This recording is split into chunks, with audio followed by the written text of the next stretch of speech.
નમસ્કાર, હું છું ગોપાલકૃષ્ણ ભરાડ, ઉપલેટા કિલ્લોલ સ્કૂલ.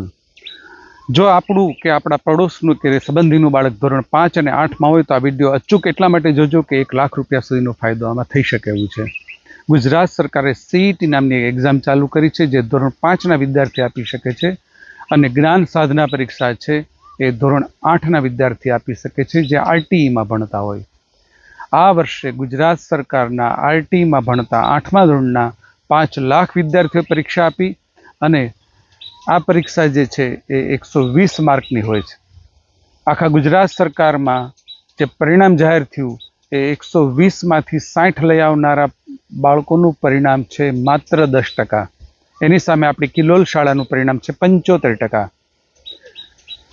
120માંથી 80થી ઉપર વધુ માર્ક લઈ આવનારનું ગુજરાત સરકારનું પરિણામ છે 0.08.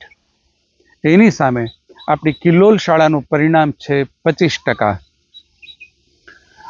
આજે જે ડિક્લેર થઈ યાદી એ પ્રમાણે આપણા કિલ્લોલ શાળાના 23 વિદ્યાર્થીઓ જે હતા RTEના, એ ધોરણ 8ના જ્ઞાન સાધના પાસ કરીને 14 વિદ્યાર્થીઓ સ્કોલરશિપને લાયક બન્યા છે. આવી બીજી 2 ખાનગી શાળા છે. એક છે ઘોડાસરા વિદ્યાલય, એના 117માંથી 7 બાળકો, અને ત્રીજી શાળા છે મધર્સ ઇન્ટરનેશનલ, એના 26માંથી 2 બાળકો આવી રીતે સ્કોલરશિપને લાયક થઈ રહ્યા છે. આપણા ઉપલેટા વિસ્તારનું ગૌરવ, આનંદ, અને માખિયાળા સરકારી શાળાના શિક્ષકો અને પ્રિન્સિપાલ પણ અભિનંદનને પાત્ર કે આખા ઉપલેટા કેન્દ્રમાં એ શાળા પ્રથમ આવી છે. બીજી શાળા છે કિલ્લોલ શાળા. જે સ્કોલરશિપને પાત્ર ઠર્યા છે વિદ્યાર્થીઓ, એ લોકોને 9, 10, 11, 12માં સરકાર ફી ચૂકવશે. 9 અને 10માં 22,000 અને 11 અને 12માં 25,000.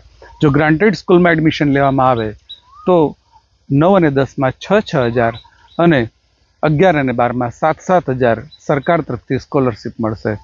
આવી જ વાત છે CETની.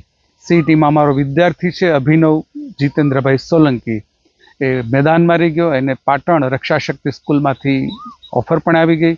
મજાની વાત એ છે કે સરકારી શાળાના વિદ્યાર્થીઓનો કોટા પૂરો થાય પછી જ ખાનગી શાળાના વિદ્યાર્થીઓ લેવામાં આવે છે. એમાં પણ અભિનવ પાસ થઈ ગયો. એમના પપ્પા જીતેન્દ્રભાઈ અને નીલમબેને તો પણ ત્યાં એડમિશન લેવાને બદલે કિલ્લોલ શાળામાં શ્રદ્ધા વ્યક્ત કરી અને આપણી શાળામાં જ ભણાવવાનું નક્કી કર્યું. પરંતુ અત્યંત ઉચ્ચ શિક્ષણ આપી શકતી આવી શાળામાં ધોરણ 6થી લઈને ધોરણ 12 સુધી ફ્રી એજ્યુકેશનનો સંપૂર્ણ મોકો મળી શકે છે. આ વિડીયો એટલા માટે શેર કરું છું કે આપણા વિદ્યાર્થીઓને પણ પ્રેરણા મળે અને જેમની જરૂરિયાત છે એમને ફ્રી એજ્યુકેશન મળે.